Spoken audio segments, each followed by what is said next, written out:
Good morning, South. Please stand for the Pledge of Allegiance with the 7th grade class council officers.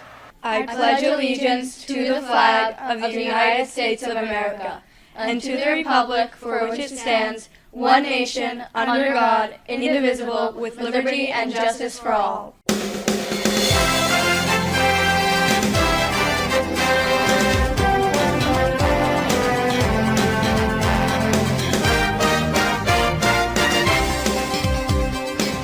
We'll hear more from the newly elected officers later in the show.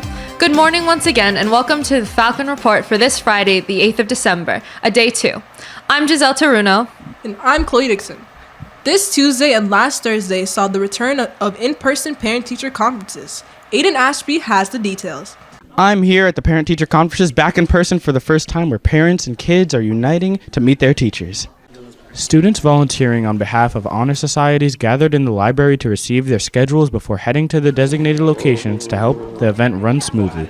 At 7 p.m., the parents made their way to their children's teachers' rooms for the 5-minute conferences, during which they learned all about their children and their performance in their courses they're taking. It's really nice to be back in person.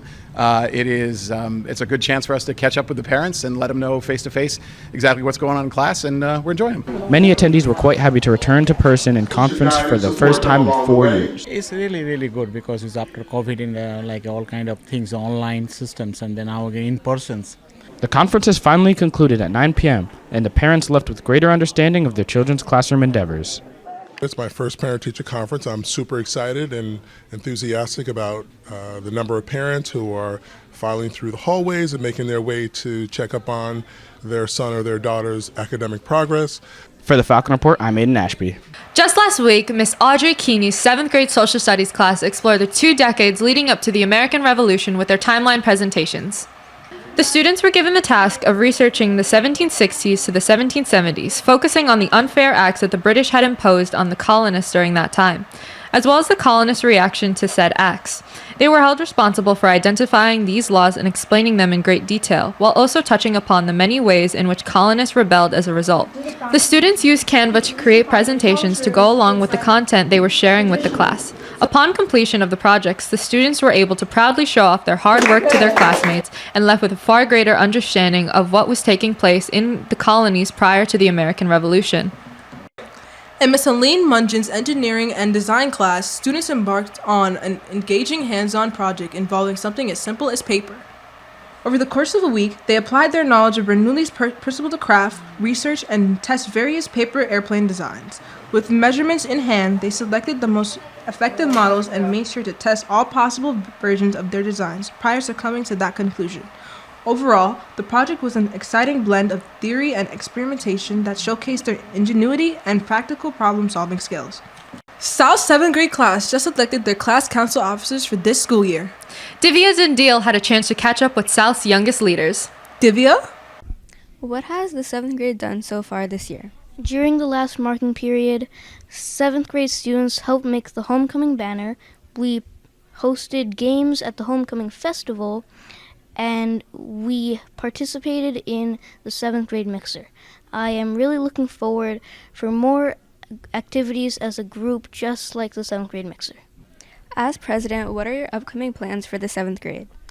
So my upcoming plans for the 7th grade is to include more clubs, include more activities that will be fun for the class, and just to have more fun in general. So why did you decide to run for this role? I decided to run because I thought I had all the qualities that were in the field that I was going to choose in. So how did it feel to be elected? It felt really, just really good because it's nice to know that I'm able to make a difference in my school and for my peers. I'm also kind of experienced in this role because I have the same role in a corporation that I co-own. What is your mission or goal as Vice President of the Class of 2029?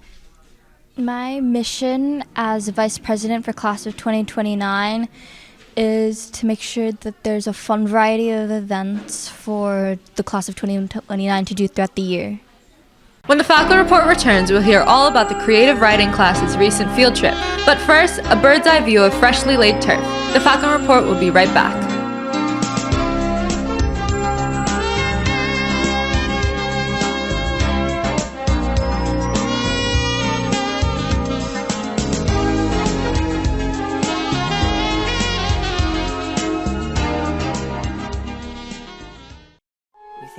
care of him for me?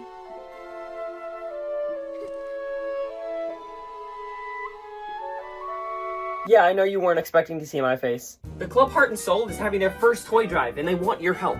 If you have any new toys, it would be greatly appreciated if you donated them to the less fortunate this holiday season. Even if it's that one Woody doll you have.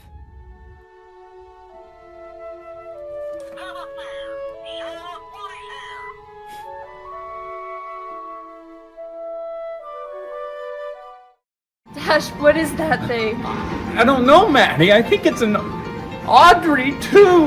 Oh my god! Come audition on Monday to be Eaton for this year's musical, Little Shop of Horrors. Join the team's code on the screen for the information. Oh wow, it's so dark in here. Miss Allison Rudin's creative writing class revived the practice of taking a field trip to Broadway this Wednesday. Anthony Udikin was on the scene. I just got back with Miss Rudin's creative writing class, where we just got back from an exciting field trip. Upon arrival, the class took advantage of the variety of foods the city has to offer, stopping to grab some lunch. Then, they departed once more, walking up towards 52nd Street to the Neil Simon Theater. With the assigned task of writing a review of a piece of art, students took their seats to watch MJ the Musical, a Broadway show about the life of entertainer Michael Jackson. After enjoying the sensational show, the creative writing class returned to South by train, grateful for the opportunity to experience New York culture.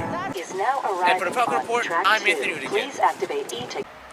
This Wednesday, South hosted a forum on all facts about teenage drug use. As the assembly began, Speaker Bronkow kicked it off by giving some background on the Family and Children Association, the laws surrounding marijuana, and the results of a survey that was distributed. Next, Speaker Pam Miskey continued speaking about what the FCA does and the dangers of marijuana and vaping. After that, Speaker April McCarthy spoke from the children's side of it, describing why they smoke and how they feel about smoking, while also teaching parents of how to talk with their children about marijuana.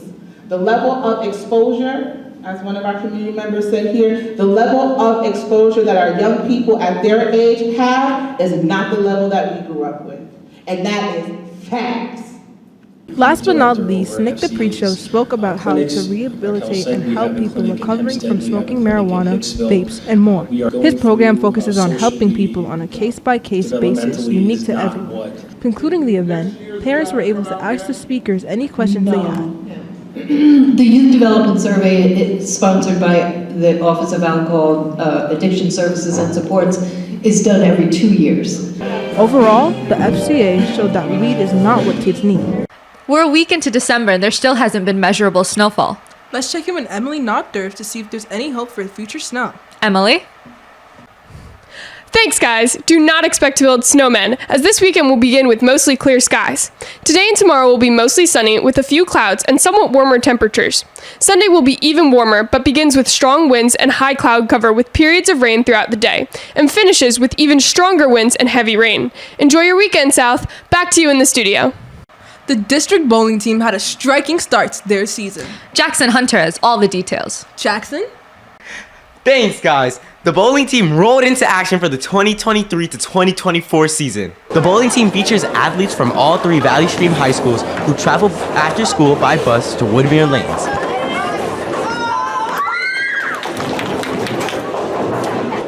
The opening matches were against Lawrence and Lynbrook.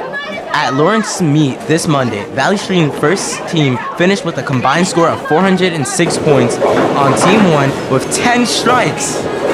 South sophomore Daniel Casey was a leader for the first team and contributed to both these totals.